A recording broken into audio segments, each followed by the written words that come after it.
یا حلیمو، اے بردبار، جو شخص کھیتی باڑی میں ترقی چاہتا ہے تو یا حلیمو کاغذ پر لکھ کر پانی میں گھول دے، اور وہ پانی کھیتی، باغات اور اوزار کھیتی باڑی پر چھڑک دے،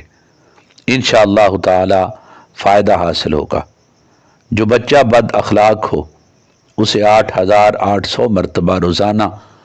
یہ اسم پاک پانی پر پڑھ کر دم کر کے 11 روز تک پلائیں تو انشاءاللہ تعالی بچے کی بد اخلاقی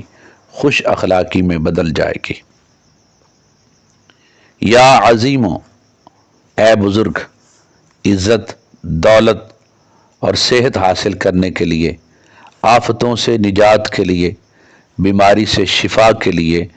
یہ اسم پاک 120 مرتبہ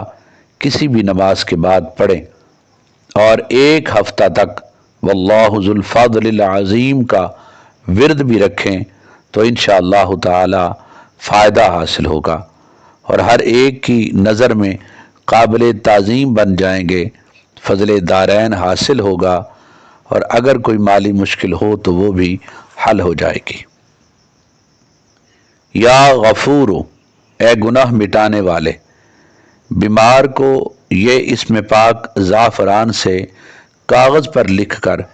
3 دن تک پلایا جائے، اگر بخار ہو تو 7 مرتبہ روشنائی سے کاغذ پر لکھ کر مریض کے گلے میں ڈال دیں تو شفا ہوگی۔ اگر زبان بند ہو گئی ہو تو اس اسم پاک کے ساتھ سید الاستغفار لکھ کر مریض کو پلائیں۔ سید الاستغفار کا ورد خاتمہ بالخیر کے لیے، مال اولاد میں برکت کے لیے، تجارت میں ترقی کے لیے بے حد مجرب ہے۔ اگر 7 مرتبہ پڑھ کر پانی پر دم کر کے باغ کے تمام پودوں میں چھڑک دیا جائے تو درخت پھلوں سے بھر جائیں گے انشاءاللہ تعالی، اور سید الاستغفار یہ ہے۔